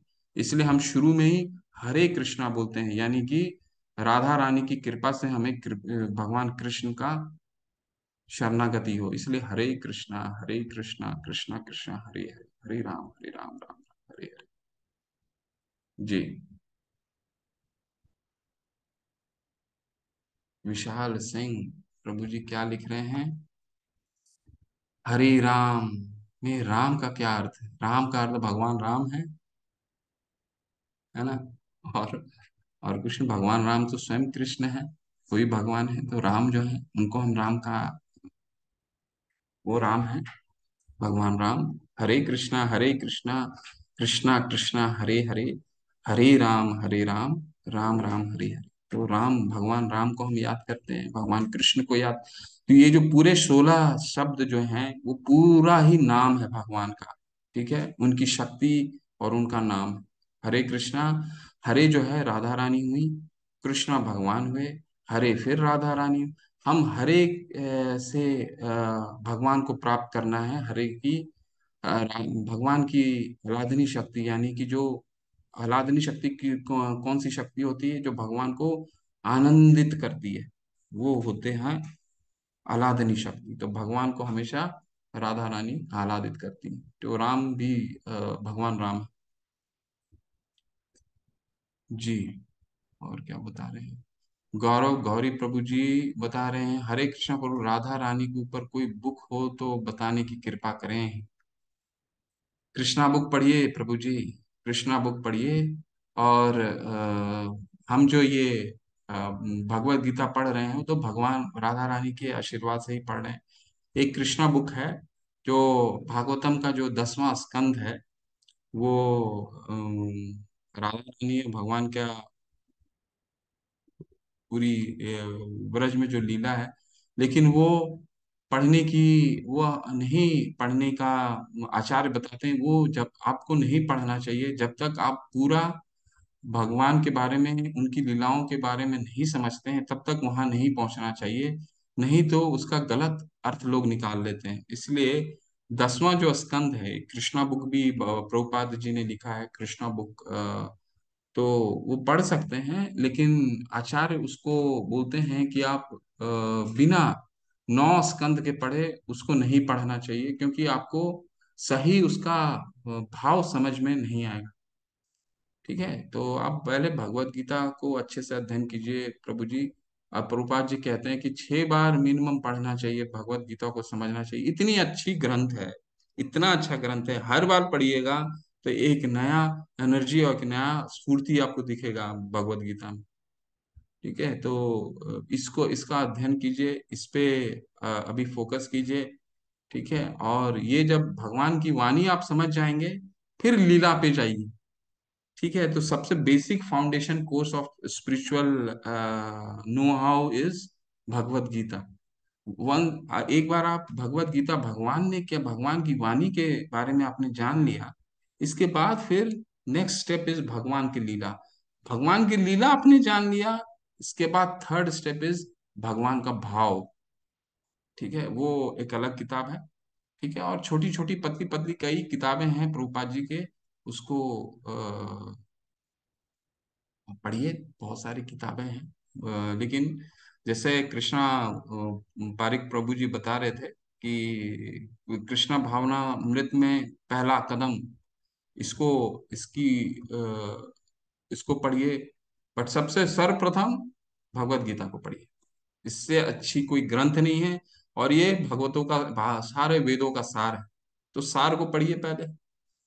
अर्चना माता जी क्या पूछ रही हैं, आत्मा अगर अक्ष की तरह है, तब आत्मा को फिर क्यों स्वर्ग मिलता है? आत्मा तो शरीर से अलग है, जैसा कि आपने समझा है। नहीं नहीं माता जी, आत्मा को तो कभी भी स्वर्ग और नरक नहीं, स्वर्ग तो नरक शरीर, हमें आत्मा को नहीं मिलता है। आत्मा, आत्मा को तो, आत्मा जैसे एक शरीर, तो आपने तो पढ़ा ना कि एक शरीर से हम जैसे कपड़ा बदलते हैं, ठीक है, कपड़ा जैसे बदलते हैं, वैसे ही आत्मा देहांतरण करता रहता है। हमने पढ़ा था ना दूसरे अध्याय में कि देहो देहिनो अस्मिन् यथा देहे कौमारम यौवनम जरा तथा देहांतर प्राप्त धीरस्तस्त्र न मुह्यति। यानी ये जो शरीर, जो आत्मा है, ये बचपन से जवानी, जवान से बुढ़ापा तक देहांतरण करते रहता, मतलब डिफरेंट शरीर तो को पाता है। जब ये शरीर वृद्ध हो जाता है और मृत हो जाता है, तो यहाँ से चेंज होकर के फिर दूसरा शरीर में चला जाता है। जो दूसरा शरीर मिलता है, ये तो विवेचना इस पूरे अध्याय में हुआ, कैसे मिलता है उसको। हम हमारे पास जो करंट जो शरीर है, उसका हम प्रकृति के साथ कैसा भोग करते हैं, उसके अनुसार हमें अगला शरीर मिलता है। तो वही भगवान पूरे भगवत गीता में समझा रहे हैं कि ये जो दूसरा आत्मा को सेकंड शरीर का ट्रांसफर हो रहा है, ये शरीर के बजाय आप भगवान का आराधना कीजिए और सीधा भगवान का वैकुंठ धाम पहुंच जाइए। ठीक है, भगवान ये बताने की कोशिश कर रहे हैं पूरे भगवत गीता में। नहीं तो हम ये देहांतरण के ही चक्कर में रहेंगे। आत्मा ये शरीर को छोड़ा, दूसरा शरीर को पकड़ा, उस शरीर को छोड़ा, तीसरे शरीर को पकड़ा, तो ऐसे करते करते आत्मा तो अनादि है। आत्मा कहीं स्वर्ग और नरक नहीं जाता। आत्मा कहीं स्वर्ग और नरक का भोग नहीं होता। ठीक है, आत्मा तो देहांतरण करता रहता है। ठीक है, तो वो प्रोसेस, उस प्रोसेस के अनुसार, हाँ, वो प्रोसेस जो इतना लंबा होता है, उस प्रोसेस में उसको फिर शरीर मिलता रहता है।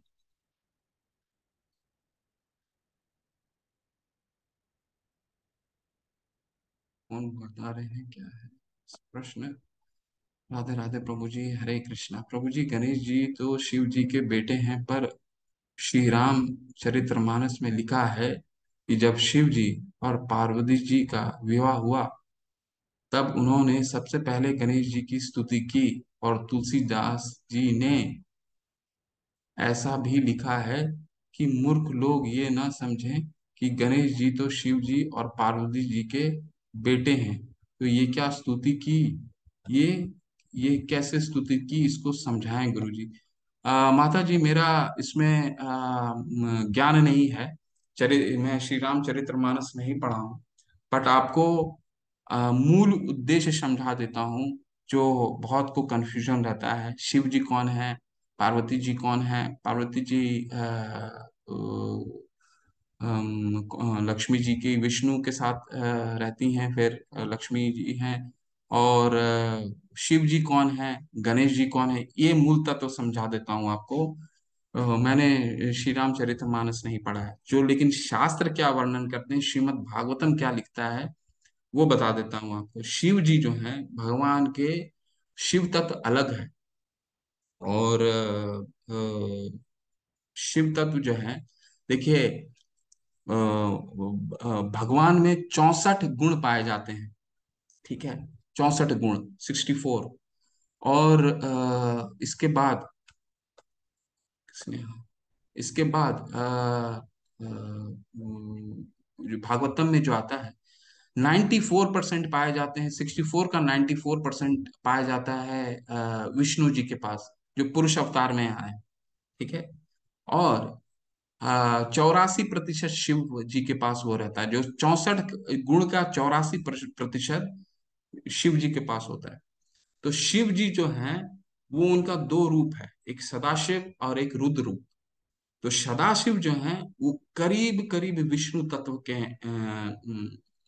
और जो रुद्र हैं, जो रुद्र का क्या काम है, जो रुद्र रूप में आते हैं वो संहार के लिए आते हैं। सिंह जो हम रुद्र शिव जी का जो तत्व है वो बहुत कॉम्प्लेक्स तत्व है। तो जो रुद्र जो आते हैं, वो उनका संहार होता है। लेकिन भागवतम में, श्रीमद् भागवतम में जो शिव जी का बहुत महिमा मंडन किया, और ये सबसे बड़े वैष्णव है। ठीक है। और हर समय, हर समय ये माँ पार्वती और शिव जी ये भगवान की ही स्तुति करते हैं। चौथे अध्याय में शिव जी ने भगवान कृष्ण की पूर्ण रूप से स्तुति की है। अगर समय मिले तो वो स्तुति आज पढ़िएगा। मेरे ख्याल से 14वां चौथा स्कंद है, 24वां अध्याय है। तो वहां उन्होंने, शिव जी ने भगवान कृष्ण की बहुत ही अच्छी स्तुति की है। तो शिव जी जब रासलीला में भी भगवान से मिलने के लिए गोपी बन करके चले गए थे। तो शिव जी का जो भगवान के सबसे बड़े भक्त हैं और सबसे बड़े वैष्णव हैं शिव जी। ठीक है। और माँ पार्वती को हमेशा वो भागवतम की कथा सुनाते हैं। तो ये तत्व जो है, आपको इस तत्व से समझने की कोशिश कीजिए। ठीक है।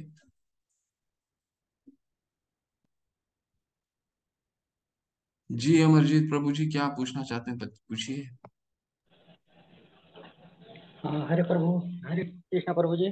जी जी जी, हरे कृष्ण। मेरा प्रश्न था कि शरीर कितनी प्रकार की होती है, और जो हम पाप कर्म करते हैं उस किसको दंड मिलता है, कौन सा शरीर को प्रभु जी? शरीर 84 लाख, 84, 84 लाख योनियां होती हैं, शरीर नहीं, योनियां होती हैं 84 लाख। 84 लाख योनियां होती हैं, और जिसमें मनुष्य योनि जो है वो सिर्फ 4 लाख है। बाकी सब योनियां आप समझ लीजिए। सबसे ज्यादा योनि आपको मेरे को लग रहा है, जो जल है, जल के नीचे जितनी योनियां मिलती हैं, तो हमारा जो मनुष्य योनि है वो सिर्फ 4 लाख योनि है। मतलब टाइप्स ऑफ ह्यूमन लाइफ, वो 4 लाख है। ठीक है। तो इस तरह का 84 लाख है। तो हमको जो शरीर मिलता है, ये 84 लाख योनि को क्रॉस करने के बाद ये शरीर मिलता है। ठीक है। तो अगर हमने बहुत अच्छा कार्य करा है, तभी हमें अ, अभी हम कल से पढ़ेंगे 3 गुणों में कार्य करने, हमें हमें शरीर, इस तरह का शरीर कब मिलेगा। लेकिन बेसिकली जो शरीर किस किस में मिलता है, ये पद्म पुराण करके एक ग्रंथ है, उसमें बहुत अच्छे से वर्णन है। बट वो अभी पढ़ने की चेष्टा मत कीजिए। ठीक है, क्योंकि आपको जब तक भगवान की वाणी नहीं पढ़ेंगे तब तक और भी ग्रंथ में जाने का कोई आवश्यकता नहीं। पद्म पुराण है, और ये शरीर किस तरह विचरण करता है, शरीर त्यागने के बाद शरीर का विचरण कैसे है, 11 दिन में कहाँ जाता है, 13 दिन में कहाँ जाता है, 1 साल के बाद क्या, ये गरुड़ पुराण करके है ग्रंथ, उसमें बहुत ही विस्तार से वर्णन है।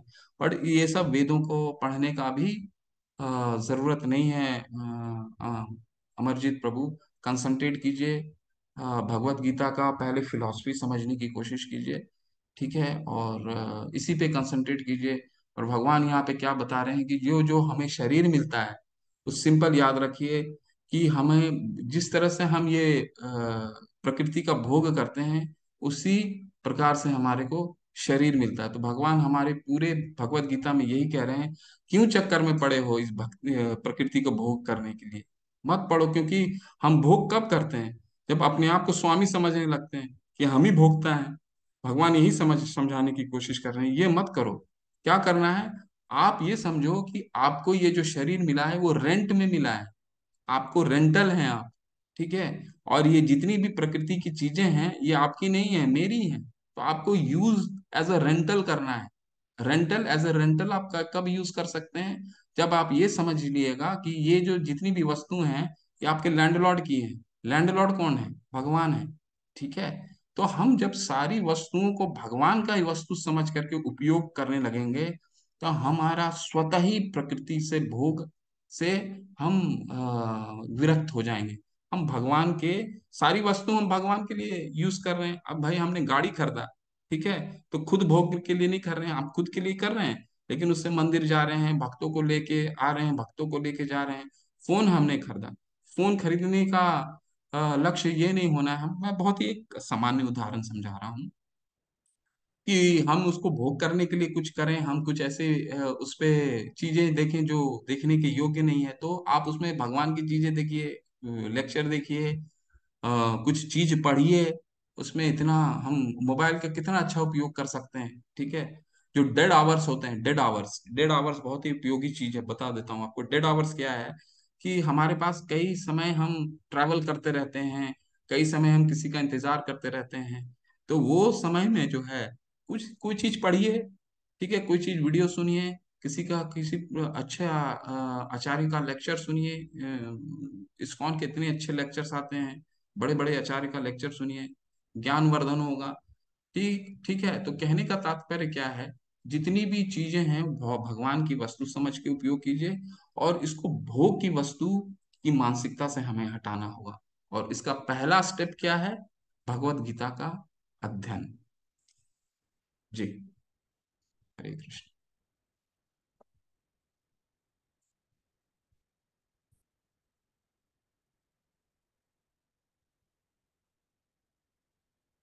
किसी को और कुछ प्रश्न है तो फिर कल लेते हैं, कल।